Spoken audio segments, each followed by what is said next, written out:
Albert Breer, senior NFL reporter at the MMQB. You can get him on Twitter at Albert Breer. Big Al, happy draft day. What the hell's going on? Yeah, Big Al.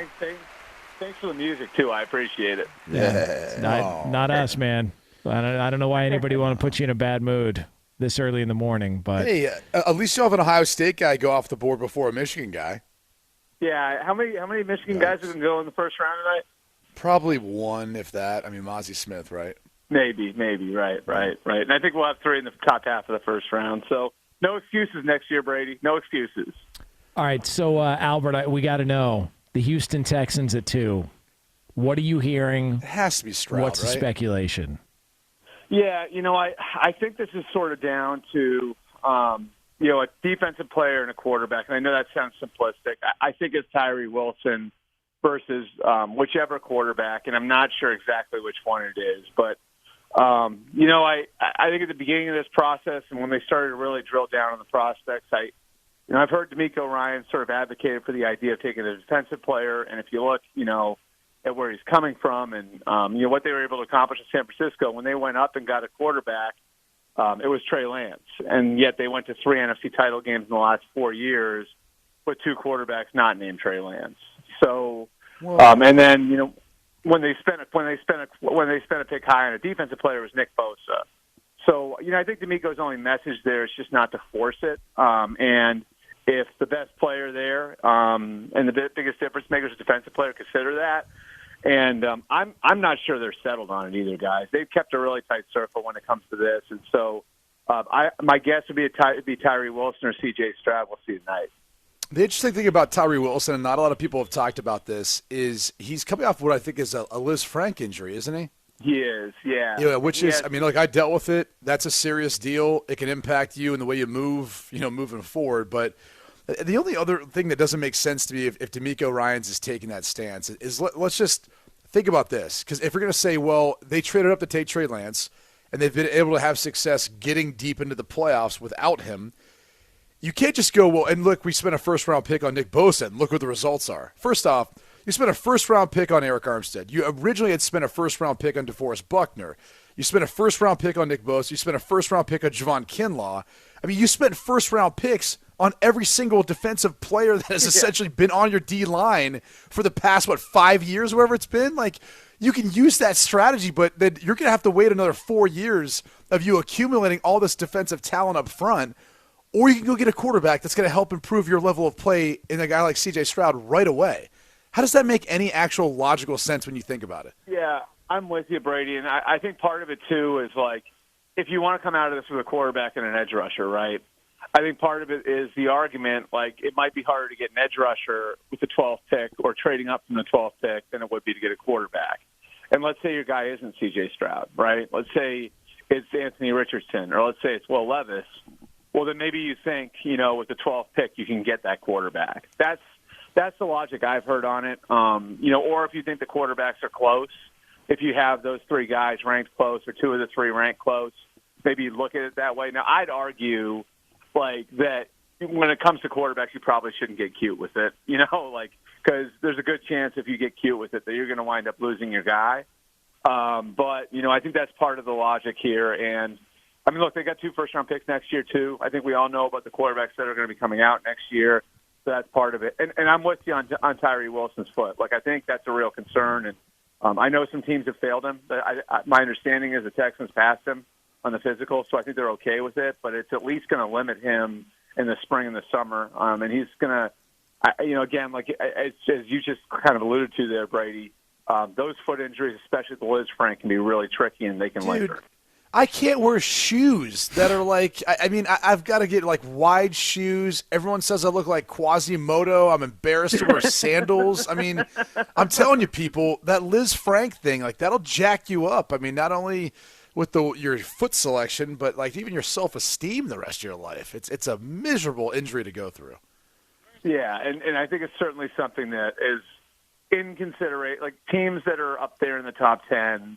And I think he goes somewhere between 2 and 8, if I had to guess. But it's a consideration for every single team. And again, there are teams that have failed them.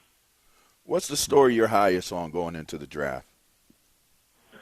I just think how I know it's the easy one, LeVar, but it's how the quarterbacks come off the board. And, I think, there's a scenario where, and we all talked about the possibility that, 4 come off in the first 5 picks or something like that. I think, 1 or 2 of them could have a little longer night, and I just think part of it is you can poke holes in every one of them. I think part of it is the class that's coming next year. And if you have some job security and you're not 100% sold on these guys, then maybe it makes sense to wait. So I think all 4 of them are going to go in the first round. I just don't know that it's going to be bang, bang, bang, bang like that, So that'd be one storyline that I think is going to be interesting to follow tonight. And then the other one, there's this cliff. So I think you got 8 players in the draft, 8 non-quarterbacks that are above everybody else, right? So you got the 3 pass rushers in Tyree Wilson, Will Anderson, and Jalen Carter, the 2 corners, Witherspoon and Gonzalez, the 2 offensive linemen in Paris Johnson, Peter Skoronski, and then Bijan Robinson. And I think what that's done, having that group, and then maybe there's not a big difference between the 11th pick and the 51st pick, created this cliff. And so I think those teams 11, 12, 13, 14 are both going to be looking at going up and going down. And I can tell you, the Titans, the Texans, the Patriots, those teams have all made calls about both going up or going down, basically with the logic being we either want to get up in that top group or we just don't think the value's there where we're sitting, so we're gonna look to move back. Albert Breer joining us here on Fox Sports Radio, senior NFL reporter at the MMQB. You can get him on Twitter at Albert Breer. All right, so hottest rumor you've heard over the past 24, 48 hours in the first round of the draft is what? I think the Will Levis stuff is so all over the place. I feel like he could really a week and a half ago. I thought he was really gonna slide. It felt like he was thinking a stone, and then there was a pivot point, and then the Peyton Manning stuff came out, and then he started getting connected to the Colts, and I just think Peyton Manning and Jim Irsay, that connection there, everything that you're hearing on Will Levis, it's just been, really, really crazy, and then I'd say with Anthony Richardson, it's just this idea that teams higher than you think might really like him. So, I just think the intrigue with those 2, I think is really interesting. And then, I think the idea that some veteran players could move, that the Commanders will listen to offers on Chase Young. Not saying they're going to trade him, and I don't know if they'll get an offer worth moving him, but that the Commanders could listen on Chase Young. That the Broncos could listen on Cortland Sutton and Jerry Jeudy. That the Vikings could listen on Dalvin Cook. I think once we get past the first round, and teams have an idea of okay, here's who we got with our first round pick. Here's who we're looking to take in the second and third round. Maybe you see some movement with some of the veteran players. Albert, I was going to ask you about Hendon Hooker. He's a guy that, from all accounts, I know he's older, but really had a couple prolific years at Tennessee. He is coming off an ACL injury, but we saw a video of him yesterday throwing. It seems like he might be ready for September, and he's a tremendous young man for anyone who hadn't had a chance to listen to him speak. Is there a chance a team maybe back into the first round, something like that, would take Hendon Hooker? Yeah, there's some interesting scenarios there, Brady. I think you could see a team kind of at the top of the second round that maybe didn't get a quarterback trading back up into the bottom of the first round. We've seen that before, of course. Happened with with Teddy Bridgewater years ago. So I could certainly see where maybe a team that doesn't feel comfortable taking one in the top 10, or maybe a team that missed on one in the top 10.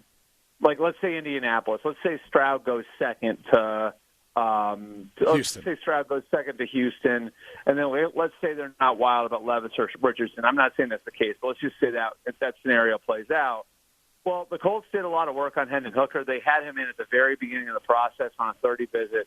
And so they could potentially be a team that's looking at the top of the second round and saying, you know what, let's just be aggressive, go get our guy, get the fifth-year option on Hendon Hooker, and be done with it. I really feel like, Brady, if he was healthy and 22 years old, he'd probably be in the mix with these other guys. You know what I mean? Right. Yeah. It just feels like the fact that he's a little older. I believe he turns 26, I think, in January, right? So, if this year's a wash or a redshirt year because of the knee, maybe you're not getting a full year out of him until, the year he turns 27. But quarterbacks play longer now. ACL injuries aren't what they used to be. And so I think, it could be interesting at the bottom of the first round with him. AB, and looking at this year's draft, there's always someone who impacts their draft status, under the radar. Oh, I thought you meant like the gas mask bong thing. That'd be awesome. Who's it going to be this year? I wanted to stay positive and not take it negative, but please have that come back for one more year, please. Well, since Q brought it up and it wasn't me, who has impacted their draft status positively or negatively? Has there been any? Because it seems like it's been pretty quiet. Yeah, so I'll give you a couple names. And I think last year, if you look, last year, I think the guy who was the cleanest was Trent McDuffie, right? I remember people just being wowed by how he came off in meetings and the type of kid he was, right? And so it was you are not going to miss on this kid. And sure enough, he winds up being a starter for the Super Bowl champions, right? So I think that kid this year is Devin Witherspoon from Illinois. It feels to me, and Brady, you might be familiar with him. I don't know if you came across him during the season in the Big Ten, but just watch this tape. He's a stud. Yeah, so he has apparently been a home run in all of his meetings, and just the type of kid where he's small, and that's really the question. And so you look at. Oh no! Yes, no, we needed this. He had such a great streak going. We needed this. You had such a great streak, AB. Damn it. It came to an end just now. You're like Aaron Rodgers. You have cell phone issues at your house, apparently. Oh, man. Yeah. Oh, no. Should we just FaceTime you? I'm on my porch again. I'm not in the car. I'm in my porch. Can you hear me? Maybe a big bird flew by. Yeah, it's better now. Yeah, it's better now. Okay. All right. Damn it. Those are three perfect things. I know. Historical run. So no, I'd say Devin Witherspoon's like a kid who checks every single box except for size, right? And he's done great in his interviews, and I think he's really, really helped himself through the process. I think the corner from Mississippi State, who is freaking tiny, he's 160 pounds, but he's another one who's really helped himself. I think Will Levis has been, I'd say the reviews have been mixed in his interviews, and I don't know how much Jalen Carter's helped himself. I think there are teams that are still enthralled with the talent, and what you hear coming out of the interviews is they're okay with him. They think they can handle him, but you don't hear oh, wow, he really turned it around on them. So, I think, the Seahawks, the Lions, the Bears, the Eagles, they've all grappled with this, I think the Eagles could potentially go up for him. But I think they're all sort of kind of trying to wrap their heads around, can we get this kid on the right path? And I think, you see the teams all those teams, right, except for Chicago, the three others, really have, some establishment in their programs, right? In Seattle, you see, some veteran players in that locker room. The Eagles feel like they could absorb them, having, Jordan Davis and Nakobe Dean and a bunch of veterans in their locker room. Detroit, of course, Dan Campbell, it looks like he's really kind of turned that locker room around. I'd say with Jalen Carter, it's not that he has really changed many people's opinions on him in the interviews. It's more, okay, will we feel all right with this based on the talent that he brings to the table? All right, Albert, before we let you go, we got about 20 seconds. Yeah.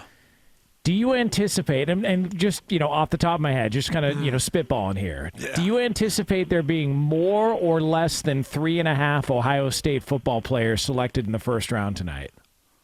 I would go under. I think it's just going to be the 3. Yeah, I would go the 3. I would just say, I think CJ and Jackson and Paris Johnson, I think they all go in the first half of the first round. If I had to guess right now, you guys can hold me to this, I'll say CJ to the Colts. I'll say Paris Johnson to the Raiders. I'll say Jackson Smith-Njigba to the Jets. How about that? Well, and then I think DeWan Jones. What? There's no way. There's no way he falls to 15. I think there is a way, Brady. He could go to the Packers at 13. I actually think the Packers have their eyes on your. The Packers have their eyes on your Notre Dame tight end. Of course they do. He was everyone's Valentine this year. I mean, you need that security blanket as a quarterback, especially for Jordan Love. Notre Dame's sort of tight end you, isn't it?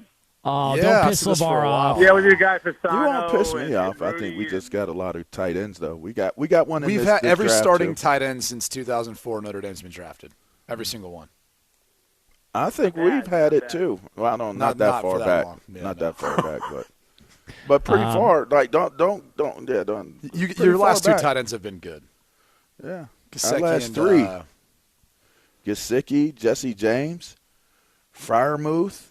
Freiermuth, Now we yeah, got Brenton still Strange in this one. I mean, Is Gesicki really a tight end though, or is he Yes. just a big receiver? no, don't He's do a that. tight end. I just went to Don't a do golf that. event with There him. you He's go, a big Al. dude. Don't do that. Yeah, don't do that now. Don't do that. Al with a little shot to the ribs from his porch as we Little liver close up shot. That's all good. Javante Davis over here. Albert, we appreciate it. Get him on Twitter at Albert Breer. Always a good time here on a Thursday. We'll do it again next week. Thanks, Al. All right, thanks, guys. There he is, senior NFL reporter at the MMQB, joining us here.